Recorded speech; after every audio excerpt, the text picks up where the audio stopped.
الحمد لله نحمده ونستعينه ونستغفره ونؤمن به ونتوكل عليه ونعوذ بالله من شرور أنفسنا ومن سيئات أعمالنا من يهده الله فلا مضل له ومن يضلل فلا هادي له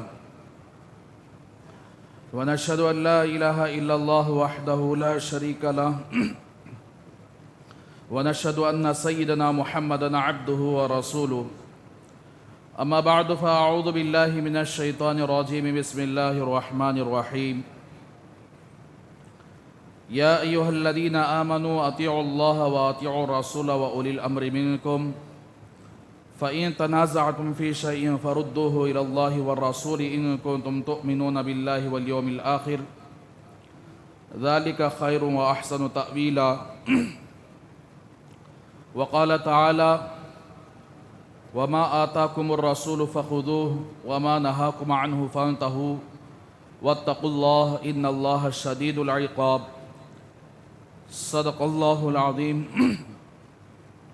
اللهم صل على سيدنا محمد وعلى آل سيدنا محمد وبارك وسلم اللهم صل على سيدنا محمد وعلى آل سيدنا محمد وبارك وسلم اللهم صل على سيدنا محمد وعلى آل سيدنا محمد وبارك وسلم رب اشرح لي صدري ويسر لي أمري واحلل عقدة من لساني يفقهوا قولي محترم بھائیو، گزشتہ جمعہ آپ شعبان کے مہینے کی فضیلت کے سلسلے میں سن چکے ہیں اور شب برات کی فضیلت کے سلسلے میں ابھی باقی ہے، جو اس جمعہ آپ کے سامنے شب برات کی فضیلت اور اس کے اندر ہونے والی کوتاہیاں اور کتنے لوگ شب برات کی فضیلت کو مانتے ہیں اور کتنے لوگ اس سے محروم ہیں، یہ آپ کے سامنے تفصیل سے بات کروں گا۔ تو میرے بھائیوں، ہر زمانے کے اندر ایسے لوگ موجود ہیں جو 100% شریعت پر عمل کرنے والے ہوتے ہیں، اور ایسے لوگ بھی موجود ہیں جو شریعت کو اپنی جاگیر سمجھ کر اسے اپنے ذہن کے مطابق فٹ کرنے کی کوشش کرتے ہیں کہ ان کا ذہن بولا کہ دین میرے ذہن کے مطابق یہ کریکٹ ہے تو اس کو لے لیتے ہیں، اگر کوئی کام دین کا ان کے ذہن کے خلاف ہو تو اسے چھوڑ دیتے ہیں۔ تو ایسے بہت سارے لوگ آج کل کے زمانے میں موجود ہیں۔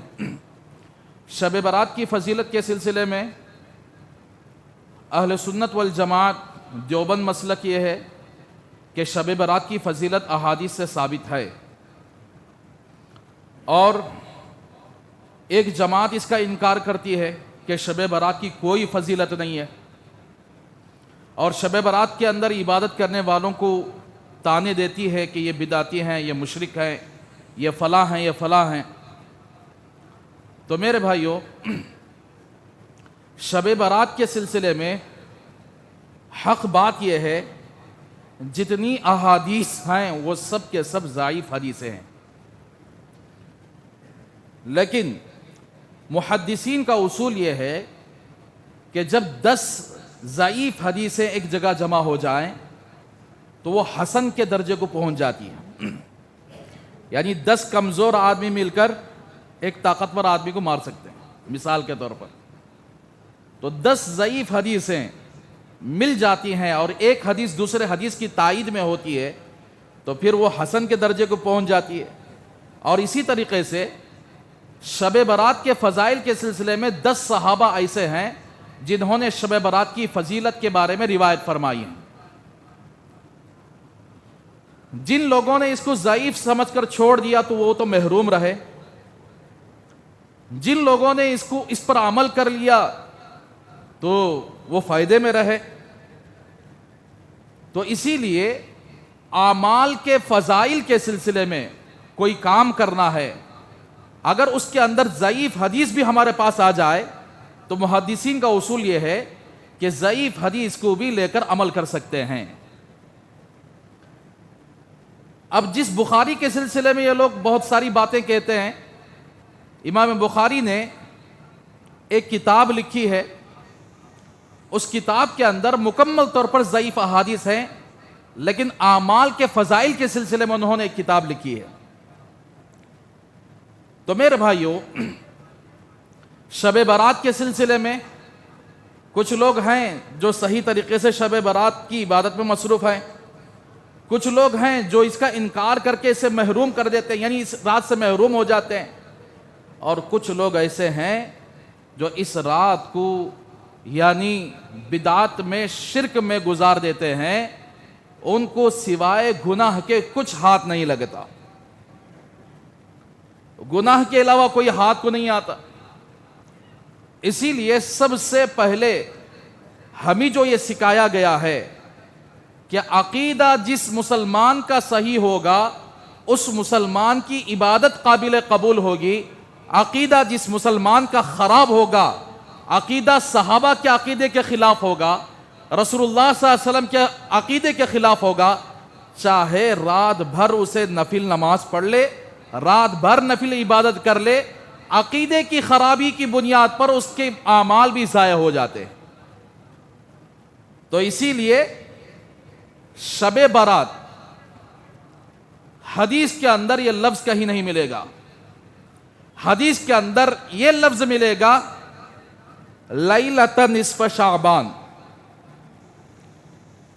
یعنی شعبان کی 15ویں رات، یہ لفظ ملے گا۔ پھر اسے شب مغفرت بھی کہتے ہیں، اسے شب نجات بھی کہتے ہیں، اسے شب برات بھی کہتے ہیں، اسے شب سک بھی، لیلۃ السک بھی کہتے ہیں، بہت سارے نام اس کے کون رکھے ہیں؟ علامہ بیضاوی رحمۃ اللہ علیہ جو تفسیروں میں بہت بڑے مفسر ہیں، امام رازی رحمۃ اللہ علیہ، یہ اس رات کے نام رکھے ہیں، بڑے بڑے اللہ والے، بڑے بڑے مفسرین۔ تو میرے بھائیوں، اسی لیے سب سے پہلے ہم مسلمانوں کو اس رات کے سلسلے میں حدیث کی روشنی میں کیا کرنا چاہیے اور کیا نہیں کرنا چاہیے، یہ سب سے پہلے سن لیجئے۔ پھر ہمارے ادمیہ جو کرتے ہیں، حدیث کو رکھ کر، نبی کی زندگی کو رکھ کر، صحابہ کی زندگی کو رکھ کر کمپیر کر کو دیکھیں گے تو اس کے بعد پتہ چل جائے گا کہ کون حدیث کے مطابق 100% شریعت پر عمل کر رہا ہے، کون دین کے اندر بدعات کو داخل کر کے اپنے آپ کو اس رات کی فضیلت سے محروم کر رکھا ہے۔ سب سے پہلے حدیث دیکھ لیجئے، حضرت عائشہ صدیقہ رضی اللہ تعالی عنہ اس کی راوی ہیں، اس حدیث کی راوی ہیں۔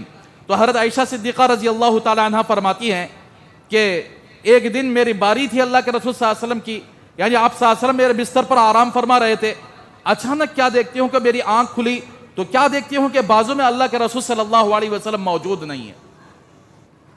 میں پریشان ہوئی، ادھر ادھر دیکھی، کہیں نظر نہیں آئے، باہر ڈھونڈنے کے لیے نکل گئی، اور ڈھونڈتے ڈھونڈتے مسجد نبوی کے بازو میں جو جنت البقیع ہے، جو صحابہ کرام رضی اللہ تعالی عنہ اجمعین وہاں پر مدفون ہیں، وہاں جب دیکھتے ہیں تو اللہ کے رسول صلی اللہ علیہ وسلم ہاتھ اٹھا کر دعا کر رہے تھے۔ تو میں ڈھونڈتے ڈھونڈتے وہاں تک پہنچ گئی۔ ایک روایت کے اعتبار سے حضرت عائشہ دیکھ کر خاموشی سے واپس آ گئی تو اللہ کے رسول بھی واپس آ گئے، اور حضرت عائشہ کا سانس پھول رہا تھا، جیسے کوئی آدمی بھاگ کر جائے، جلدی جلدی جا کر واپس آ جائے تو اس کی سانس پھولنے لگتی ہے۔ تو حضرت اللہ کے رسول صلی اللہ علیہ وسلم نے سوال کیا، عائشہ بتاؤ کہ آپ کی سانس کیوں پھول رہی، وجہ کیا ہے؟ تو حضرت عائشہ نے اپنی ساری کارگزاری سنائی کہ یا رسول اللہ، میں بستر پر دیکھی تو آپ موجود نہیں رہے، میں تلاش کرنے کے لیے باہر گئی اور آپ کو جنت البقیع میں پایا۔ میرے گمان اور میرے خیال کے مطابق جب آپ میرے بستر میں بازو میں نہیں رہے تو اس وقت آپ کی 9 بیویاں تھیں، تو میں نے سمجھا کہ مجھے چھوڑ کر کسی اور بیوی کے پاس گئے ہوں گے۔ تو میرے بھائیو، اللہ کے رسول صلی اللہ علیہ وسلم نے فرمایا، عائشہ کیا تم یہ سمجھتی ہو کہ تیرا یعنی نبی کسی پر ظلم کر سکتے ہیں؟ ایسا سمجھ رہی ہو کہ عائشہ جبرائیل علیہ السلام میرے پاس تشریف لائے اور انہوں نے فرمایا کہ آج 15ویں شعبان کی رات ہے، اور جبرائیل امین نے عرض کیا آج کی رات میں اللہ تبارک و تعالی بنو کلب کے بکریوں کے بالوں کے برابر امت کی مغفرت فرما دیتے ہیں۔ بنو کلب ایک قبیلہ ہے، بکریاں زیادہ رکھتے تھے وہ لوگ، تو ان کے بکریوں کے بالوں کے برابر امت کی آج رات اللہ مغفرت فرما دیتے ہیں، جہنم سے آزاد فرما دیتے ہیں۔ اسی لیے میں نے قبرستان آیا، جنت البقیع آیا، میں نے اپنے صحابہ اور اپنی امت کی مغفرت کے لیے دعا کی۔ تو میرے بھائیوں، اسی روایت کو تھوڑا بدل کر حضرت علی رضی اللہ تعالیٰ عنہ کی بھی اسی طرح کی روایت ہے، اور اسی طرح 10 صحابہ کرام رضی اللہ عنہم اجمعین اس رات کے سلسلے میں فضائل بیان کرتے ہوئے روایت کیے ہوئے ہیں۔ تو اب ان لوگوں نے اس حدیث کو ضعیف قرار دیا، کچھ لوگوں نے ضعیف قرار دے کر شب برات کی فضیلت کے سلسلے میں یہ بتا دیا کہ اس کی کوئی حیثیت نہیں ہے، جبکہ یہ انکار کرنے والے کوئی اور نہیں بھائی، اہل حدیث کے ہیں، غیر مقلد ہیں، ان کو کیا کرے تو بھی چپتا چرتا، اچھے کام کرو جب بھی چپتا، اچھے کام سے روکو جب بھی چپتا چرتا۔ تو شب برات کے سلسلے میں وہ لوگ کہتے ہیں یہ سب بیکار کی بات ہے، شرک ہے، بدعت ہے، منہ میں جیسا آیا ہوا، کو سے مدرسے میں پڑھ کو نہیں رہتے وہ لوگ، نہ کسی استاد کے پاس علم حاصل کرے رہتے ہیں، یوٹیوب کو اپنا امام، اور ان کے وہ لوگ جو کوٹ پہن کر آ کے دین سمجھاتے ہیں، ان لوگوں کو اپنا مقتدا سمجھ کر یہ صحیح بول رہے ہیں، یہ جو بولے وہ صحیح ہے، دوسرے جو بولے وہ سب غلط بات ہے، وہ سب بدعت ہے، شرک ہے، منہ کھولے تو بات ان کی شرک بدعت۔ تو میرے بھائیوں، صحابہ کرام رضی اللہ عنہم اجمعین کے دور میں بھی صحابہ 15ویں شب کی رات میں عبادت کیا کرتے تھے اپنے گھروں کے اندر، مسجد میں نہیں۔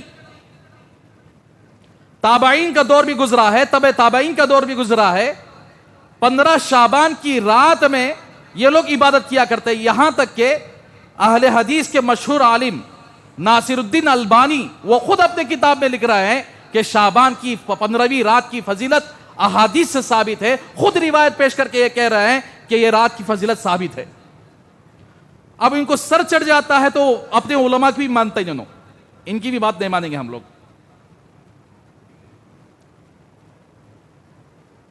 تو میرے بھائیوں، اللہ کے رسول صلی اللہ علیہ وسلم ایک روایت کے حساب سے جنت البقیع سے واپس آئے، حضرت عائشہ سے اجازت چاہی، عائشہ مجھے اجازت دیجئے کہ میں نماز پڑھوں۔ اللہ کے نبی اپنے کمرے کے اندر کھڑے ہو کر نماز پڑھنا شروع کر دیے۔ حضرت عائشہ دیکھ رہے ہیں کہ بڑا لمبا قیام، بڑا لمبا رکوع، لمبے سجدے، یہاں تک کہ مجھے گمان ہو گیا کہ کہیں اللہ کے نبی کی روح پرواز نہ کر گئی ہو۔ تو میں نے اللہ کے نبی صلی اللہ علیہ وسلم کو جھانک کر دیکھا تو اللہ کے نبی سجدے میں دعائیں کر رہے ہیں۔ مسجد نبوی بازو میں ہے، اللہ کے نبی مسجد نبوی کو جا کر نماز نہیں پڑھے، سیدھا گھر آئے، عائشہ رضی اللہ تعالی عنہا کے کمرے میں پوری رات نماز میں کھڑے ہو گئے، پوری رات عبادت میں کھڑے ہو گئے۔ اب ہمارا ماحول کیسا بن گیا بولے تو، شعبان کی 15ویں رات جیسی آتی ہے، اس رات کے سلسلے میں سب سے پہلے ہم نے اس دن کو عید کا دن متعین کر دیا۔ بولتے نہیں اچھے لوگاں بھی بھائی عید ہو جان دے، کہاں کی عید بھائی آپ کی؟ کون سی عید؟ بعض لوگاں تو مردے کی عید، کہ مردے بھی عید کرتے ہیں کیا آپ دیکھیں کہ مردے خبر کے اندر عید مناتے ہوئے، بریانی پکاتے ہوئے اور اچھے کپڑے پہنتے ہوئے، یا عید کی نماز پڑھتے ہوئے؟ شعبان کی کہاں سے عید؟ اللہ اور اس کے رسول جس کو عید بنائے وہی عید ہے، اللہ اور اس کے رسول جس کو عید نہیں بنائے پوری دنیا مل کر اسے عید ماننے لگتی ہے، چاہے وہ زندوں کی عید ہو چاہے مردوں کی عید ہو، یہ اللہ اور اس کے رسول کے باغی ہیں۔ قرآن مجید میں اللہ صاف کہہ رہے ہیں اپنے ذہن چلاؤ مت اور اپنے پرانے لوگوں کے طریقوں پر چلو مت، چلنا ہے اللہ کے حکم پر، اللہ کے نبی کے طریقے پر۔ یا ایھا الذین آمنوا اطیعوا اللہ واطیعوا الرسول واولی الامر منکم فان تنازعتم فی شیء فردوہ الی اللہ والرسول ان کنتم تؤمنون باللہ والیوم الآخر۔ اے ایمان والو، اللہ کی مانو، اللہ کے رسول کی مانو، اور جو تم میں سے اولو الامر ہیں یعنی فقہاء علماء ان کی مانو۔ فَإِن تَنَازَعْتُمْ فِي شَيْءٍ فَرُدُّوهُ إِلَى اللَّهِ وَالرَّسُولِ، اگر آپس میں کوئی ایسا معاملہ ہو جائے اللہ اور اس کے رسول کی طرف لوٹاؤ، اگر تم اللہ پر اور آخرت کے دن پر ایمان رکھتے ہو۔ اب پورے لوگ ایسا بنا لیے کہ شعبان کا 15ویں رات آ جاتی ہے تو عید کے دن کے لیے کیا کرتے ہیں؟ اپنے لیے نیا کپڑا، دوسروں کے لیے نیا کپڑا، بچوں کے لیے نیا کپڑا، اس دن حلوے پکانا، اس دن اچھی چیزیں پکانا۔ تو میرے بھائیوں، ہماری 2 عیدیں ہیں، ایک عید الفطر ہے، ایک عید الاضحیٰ ہے۔ عید بولے تو کیا کرتے سو؟ 6 زائد تکبیر پڑھتا ہوں میں تابع اس امام کے، 6 زائد تکبیر کے ساتھ نماز پڑھتا ہوں میں تابع اس امام کے۔ یہاں 6 زائد تکبیر کہاں گئی؟ رات میں کبھی عید مناتے ہوئے کیا ہم غیر مسلمہ ہیں؟ ہندو ہیں ہم، مسلمان، ہماری عیدیں تو دن میں ہوتی ہے، یہ رات کی عید کہاں سے آ گئی بھائی؟ تو اس لیے جو بندہ یہ عقیدہ رکھتا ہے کہ رات عید کا دن ہے، مردوں کی عید ہے، گویا وہ دین کے اندر بدعت کا کام کیا۔ اور بدعتی آدمی کے سلسلے میں اللہ کے نبی نے فرمایا کل بدعت ضلالہ وکل ضلالۃ فی النار، ہر بدعتی گمراہ ہے اور ہر گمراہی جہنم میں لے جانے والی چیز۔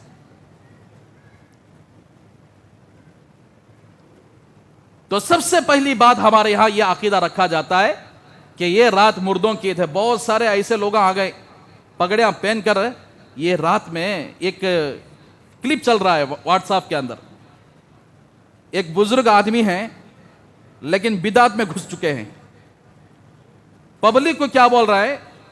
رات کے اندر نماز پڑھو، تنہائی میں قرآن کی تلاوت کرو، ذکر کرو، اللہ کو مناؤ، یہ باتیں نہیں۔ آئے سوچ بیری کے پتے پانی میں ابال کو مغرب اور عشاء کے درمیان نہالے بولے تو سال بھر جادو لگتا نہیں گرے۔ ایسے باتیں بولنے کے امت کو سمجھاؤ کہ شب برات اللہ کے نبی کیسے منائے، امت کو سمجھاؤ کہ شب برات صحابہ کیسے منائے، کیا کیا عبادتیں کرے صحابہ۔ آج بھی مسجد نبوی موجود ہے، آج بھی کعبۃ اللہ موجود ہے، آج کوئی وہاں جمع ہو کر عبادتیں کر رہے ہیں؟ جہاں بھی نفل عبادت کا مسئلہ ہوتا ہے وہاں اللہ کے نبی گھر آ کر کیے ہیں، مسجدوں میں جمع ہونے کو نہیں فرمائے۔ تو سب سے بڑی چیز ہماری یہ ہے کہ مسجد میں جمع ہوئے تو نماز پڑھ سکتے سو، وہ بھی نفل عبادت، فرض کے لیے ہم جمع نہیں ہو رہے ہیں۔ دن میں 5 وقت کی نماز اللہ نے فرض کیا ہے، اسے بازو ڈھکلا لیں۔ شب برات کا جیسے ہی مسئلہ آ گیا پورے لوگ جمع ہو رہے ہیں۔ ہماری نگاہ کے اندر فرض کی اہمیت نہیں ہے، ہماری نگاہ کے اندر اللہ نے 5 وقت کی جو نمازیں فرض کیا ہے اسے بازو ڈگل کر رات بھر عبادت کرنے کے لیے تیار۔ رات بھر اگر نفل عبادت کیا، ایک فرض نماز چھوڑ دیا، یہ رات بھر کی عبادت کا اس کے لیے، یعنی یہ رات بھر کی عبادت اس کے لیے خسارے کا سبب بن سکتی ہے۔ حضرت عمر رضی اللہ تعالیٰ عنہ کے دور میں حضرت عمر یعنی نگرانی کرتے تھے فجر کی نماز میں، تو دیکھا کہ ایک صحابی موجود نہیں تھے، پوچھا بیٹے کہاں گئے یہ، کیا بیمار ہوئے، کیا ہوا؟ تو ان کی والدہ نے ان کے گھر سے جواب دے کر بھیجا کہ یہ میرا بیٹا رات بھر نفل نماز پڑھا لیکن صبح میں آنکھ لگ گئی، جماعت کی نماز میں شریک نہیں ہو سکا، گھر میں پڑھ لیے فجر کی نماز لیکن جماعت میں نہیں شریک ہو گئے، تو اس وجہ سے آ کر سو گئے۔ تو حضرت عمر نے فرمایا کہ مجھے یہ بات پسند ہے کہ رات بھر سو جائے اور فجر کی نماز جماعت کے ساتھ پڑھ لے تو یہ رات بھر کی عبادت سے میرے لیے فجر کی نماز جماعت کے ساتھ پڑھنا بہتر ہے. تو میرے بھائیوں، اسی لیے یہ اہل حدیث والے بولتے ہیں سو انہوں خالی نفیلوں کو پکڑ لیا، گٹ فرضہ چھوڑ والے کرو. لیکن ان کے مطابق پورے لوگ ایسے نہیں ہیں، چند لوگ ہی ہیں، پورے لوگ ایسے نہیں ہیں. تو اس رات کے سلسلے میں ہمارا عقیدہ یہ ہے کہ شب برات ہی ہے، یہ فضیلت والی رات ہی ہے.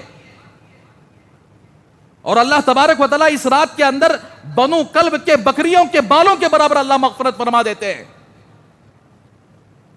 اب بہت سارے گھرانوں کے اندر مردیاں کی عید بول کو گھراں دھو ڈالتی فسٹ، کئی کو گھراں دھو رہے ہیں بولے تو روح آتی ہوئی باہر سے، روح آتی، اے عود سلگاؤ، خوشبو لگاؤ، روح آتی اندر. اور جو مردہ، جو میت جو چیز پسند کرتا تھا دنیا کے اندر رہتے ہوئے، اس چیز کو جا کر سامنے لگتے،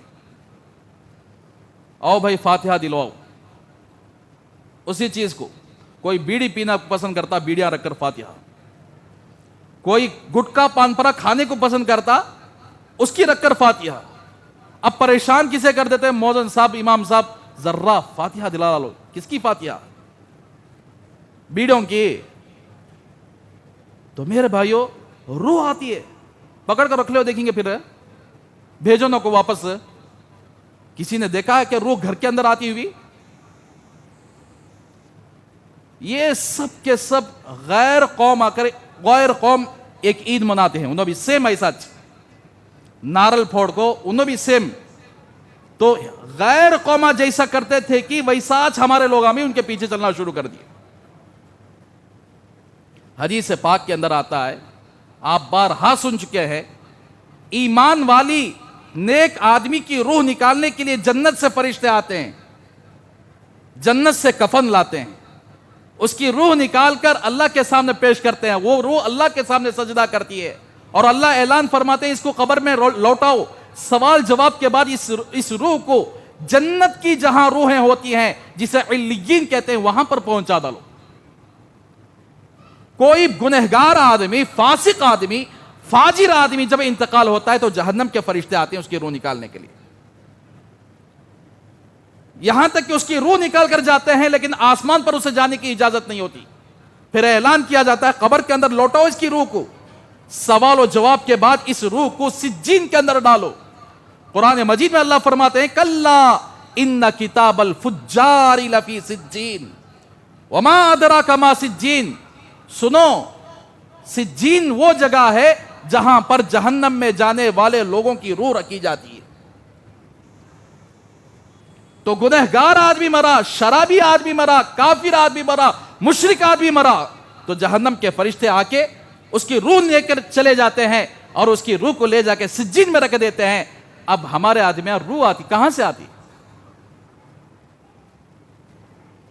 جنت کی نعمتوں کو چھوڑ کر دنیا کی نعمتوں کو پسند کریں گے لوگ، نیک لوگ. اگر گنہگار آدمی ہے، جہنم کے روحیں جہاں رہتے ہیں وہاں چھٹکارا دے کر، فرشتوں کو چکما دے کے دنیا کے اندر آ سکتی ہے.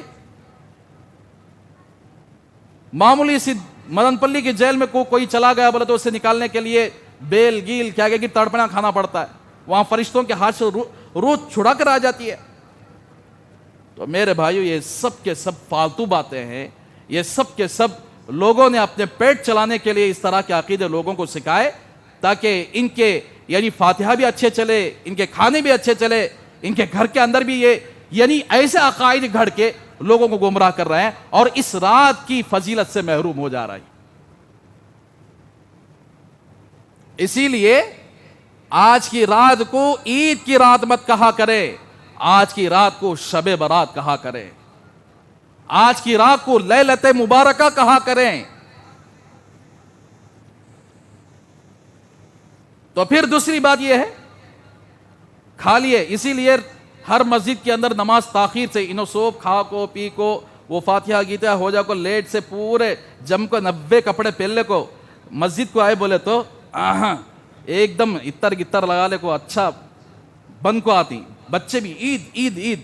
یاد رکھو آج ہی رات ہے جس میں اللہ کے رسول صلی اللہ علیہ وسلم نے فرمایا اگلے شعبان تک کون مرتا کی آج رات لکھ کر فرشتوں کو اللہ دے دیتے.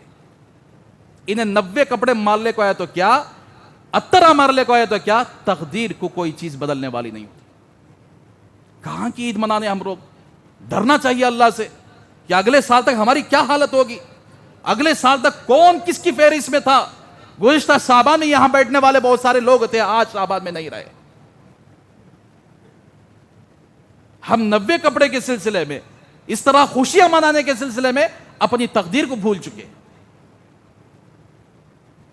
نیا کپڑا عید کے موقع پر پہنا جاتا ہے، نیا کپڑا 2 عیدیں ہیں اس موقع پر پہنا جاتا ہے. رات میں کوئی پہنتا ہے نیا کپڑا، اور اس میں پورے ہمارے گھر کے بچوں کو بھی پہلے کپڑے والے خوش، شعبان جیسا ہی آ رہا ہے ابا یہ کہ عید کے کپڑے یہاں مل جاتی، پھر عید الفطر کا انتظار. میرے بھائیو اللہ کے واسطے اپنی تقدیر کے بارے میں سوچو کہ اگلے شعبان تک کون زندہ رہے گا، کون مر جائے گا، کس کا نام. یہاں تک کہ اللہ کے رسول صلی اللہ علیہ وسلم نے ایک حدیث کے اندر فرمایا، حضرت علی رضی اللہ تعالیٰ عنہ غالباً اس کے راوی ہیں، کہ آدمی نکاح کرتا ہے اور اس کی اولاد بھی ہوتی ہے، لیکن اس آدمی کا نام مردوں کی فہرست میں ہوتا ہے، اسے پتہ بھی نہیں چلتا.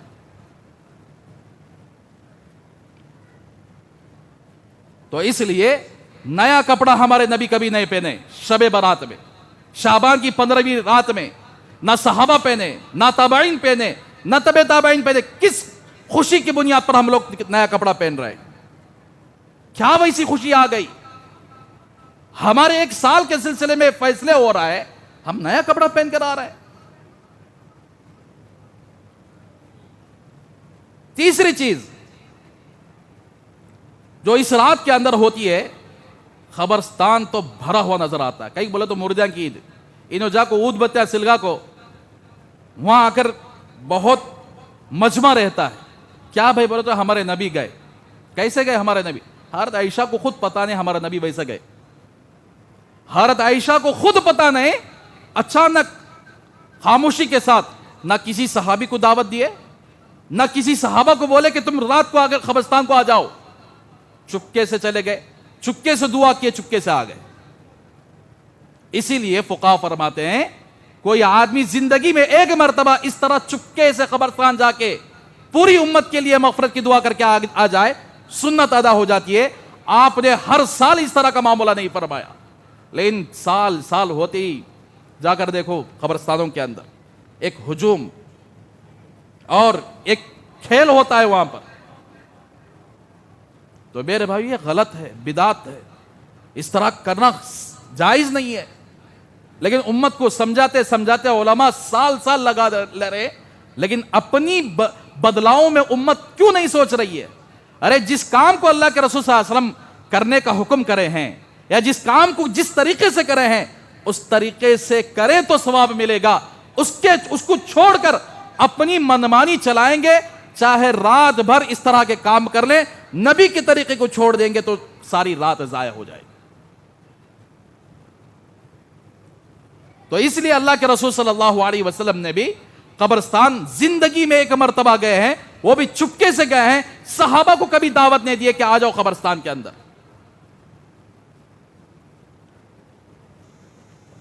اور رات بھر کا مسئلہ تو اللہ اکبر. کچھ لوگ عبادتیں کر لیتی کیسا کی، کچھ لوگ تو ایسا کرتے ہیں رات بھر پورے لوگوں کی نیند حرام کرا، گاڑیاں چلانا، گلیوں کے اندر لوگوں کو پریشان کرنا، گلیوں کے اندر غیر مسلمانوں کو پریشان کرنا. یہ ہماری شریعت کے اندر موجود ہے. رات بھر ہوٹلوں میں چائے پی کر ہنگامے کرنا. کیوں؟ بولے تو رات کو جاگ رہے. کس نے کہا آپ کو پوری رات جاگنے کے لیے؟ یہاں تک کہ فقہا فرماتے ہیں کہ آپ کو جتنی طاقت ہے تنہائی میں عبادت کر لو. مسجدوں میں عبادت کرنے کے بجائے اپنے گھروں کے اندر عبادت کر لو. یہی ہمارے نبی کیے ہیں. ہمارے نبی کرے سو کرٹ، ہمیں کرتے ہیں سو کرٹ. میں آپ سے سوال کر رہا ہوں، ہمارے نبی جو کر رہے ہیں وہ کرٹ ہے یا ہم کر رہے ہیں وہ کرٹ ہے؟ تو ظاہر سے بات ہے کہ ہر مسلمان کی زبان یہی کہے کہ ہمارے نبی جو کرے وہ کریکٹ ہے، ہم جو کر رہے وہ غلط ہے. تو میرے بھائیو، اسی لیے شب برات کے اندر اللہ تبارک و تعالی کئی لاکھ کئی کروڑ لوگوں کو یعنی جہنم سے آزادی دیں گے، مغفرت فرمائیں گے. بکری کے اندر کتنے بال ہوتے ہیں؟ ایسے بکریوں کے ریوڑ کے مطابق اللہ تبارک و تعالی اس رات میں جہنم سے آزادی دیں گے، مغفرت فرمائیں گے. یہاں تک کہ ایک حدیث کے اندر آتا ہے اللہ تبارک و تعالی اس رات کے اندر آسمان دنیا پر آ جاتے ہیں اور اللہ ندا لگاتے ہیں، ہے کوئی مانگنے والا مانگے میں اس کو عطا کروں، ہے کوئی رزق پوچھنے والا رزق مانگے میں اس کو عطا کروں، ہے کوئی مصیبت زدہ آدمی جو مصیبت میں گرفتار ہو مانگو میں اس کی مصیبت کو ختم کروں. ہم لوگ کیا کر رہے ہیں؟ تو اس لیے میرے بھائیوں اس رات کو غنیمت سمجھو.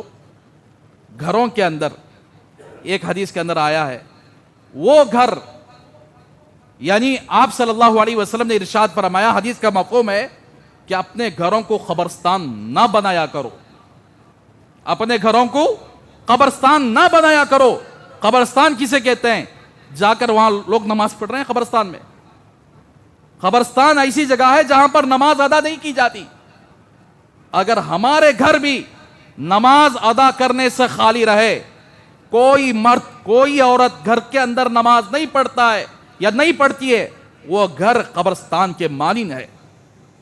اب بہت سارے لوگ گھر میں پڑھنا تو شرم آتی ہے، حضرت اس کے واسطے مسجد میں پڑھ لیتے ہیں. ایسا کئی کو شرم آتی ہے، اللہ کے سامنے جھکنے میں شرم آتی، اللہ کے سامنے سجدہ کرنے میں شرم آتی کہ بیوی بچے دیکھ کر بولیں گے کہ اسے نماز پڑھنا آتا نہیں، کر کو اس کے واسطے شرم آ رہی ہے. کیوں نماز نہیں پڑھ رہے ہم لوگ گھروں کے اندر؟ نفل عبادتیں کیوں نہیں ہو رہی گھروں کے اندر؟ تنہائی میں کیوں اللہ کے سامنے رونے کا مزاج ہمارے اندر کیوں نہیں ہے؟ ہمارے نبی آئے، حضرت عائشہ صدیقہ رضی اللہ تعالیٰ عنہا کے حجرے میں پوری رات کھڑے ہو گئے نماز کے لیے، لمبے لمبے سجدے کرنے لگے، لمبے لمبے سجدوں میں دعائیں کرنے لگے. گھر کے اندر جنات شیاطین کا اڈا رکھ کر آدمی مسجد میں آ کر نفل عبادت کر رہا ہے. وہی آدمی گھر کے اندر 2 رکعت بھی نماز پڑھ لیا، شیاطین اور جنات اس کی نماز کی وجہ سے بھاگ جاتے ہیں کہ بھئی یہ نمازی آدمی اس گھر میں نہیں رہنا چاہیے. اس لیے میرے بھائیوں آپ صلی اللہ علیہ وسلم کا معمول تھا کہ آپ نفل عبادتیں گھروں کے اندر کیا کرتے تھے، اور یہاں تک کہ مسجدوں کے اندر جو سنت پڑھی جاتی ہے وہ سنتیں بھی اللہ کے نبی گھر کے اندر ادا کیا کرتے تھے. یہ امت کو پیغام ہے کہ اپنے گھروں کو قبرستان نہ بنایا کرو، نماز پڑھ لو گے تو قبرستان کے فہرست سے نکل جائے گا. تو اس لیے میرے بھائیوں اس رات کو عید کی رات مت کہا کرو، اس رات کو شب برات کہا کرو. اس رات کے اندر کوئی ایسی غلط کام اور روحاں آ جاتی، انہوں آ جاتی. خالی ایک ویڈیو کے اندر ایک آدمی کے آنکھ میں، وہ تو جھوٹ ہے فیک ہو، پھر بھی اگر میں فلاں آدمی ہوں بولے تو گھر والے سب بھاگ جاتی، ایو انہیں کیسا آ گیا گھر کو. اب یہاں روحاں کیسا آ جاتی؟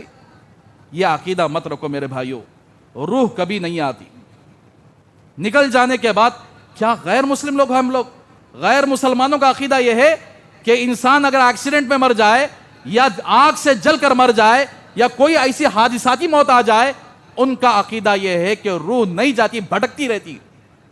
نہیں، ہم نے ایک کتاب پڑھاتے ہیں شرع عقائد، اس کے اندر ہمارے استاد خود پڑھائے کہ جب انسان کی روح نکل جاتی ہے چاہے کیسا بھی مر جائے، روح بھٹکنے کا عقیدہ ہمارے پاس نہیں ہے.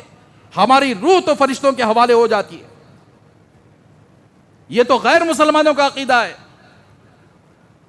تو اس لیے فاتحہ کے مسئلے کو اللہ کے واسطے ختم کر ڈالو کہ روح آتی اس کے لیے فاتحہ دلائیں، ان کی کیا پسندیدہ چیزیں اس کے لیے فاتحہ دلائیں. فاتحہ کا ثبوت ہی نہیں ہے تو کہاں سے فاتحہ ہے؟ اگر اتنی امپورٹنٹ چیز ہوتی تو قرآن میں اللہ کیوں نہیں ذکر فرمائے؟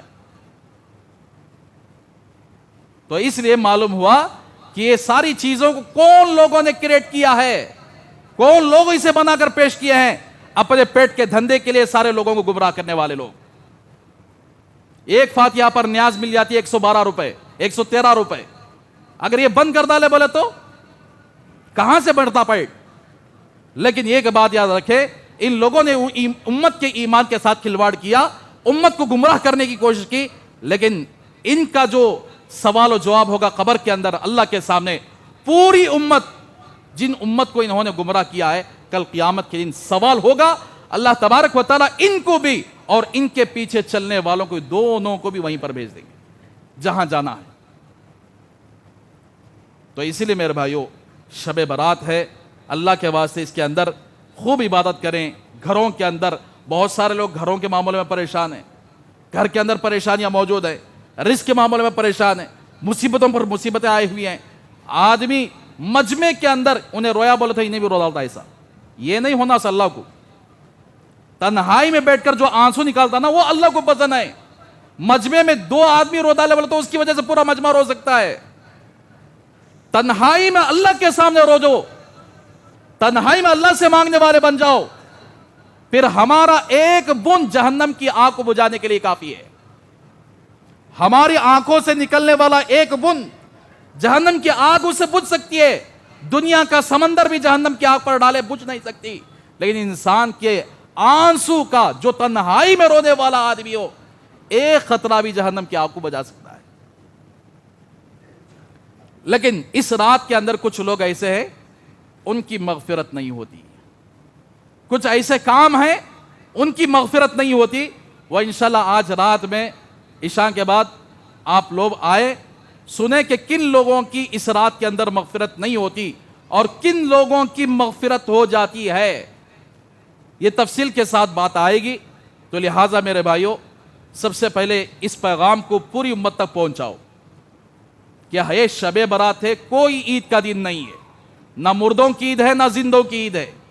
بس اللہ تبارک و تعالیٰ نے ایک موقع دیا ہے, شب برات میں اللہ کو منانے کا اللہ کا ایک موقع ہے.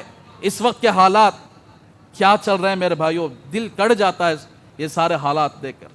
نفرتوں کا دور چل رہا ہے پورے ہندوستان میں, مسلمانوں کے خلاف نفرتیں, اسلام کے خلاف نفرتیں. انشاءاللہ اگلی جمعہ میں آپ کے سامنے اس سلسلے میں بات کروں گا کہ کیسے یہ لوگ نفرتیں پھیلا رہے ہیں, کیسے مسلمانوں کے بارے میں کیا کیا چیزیں لا رہے ہیں.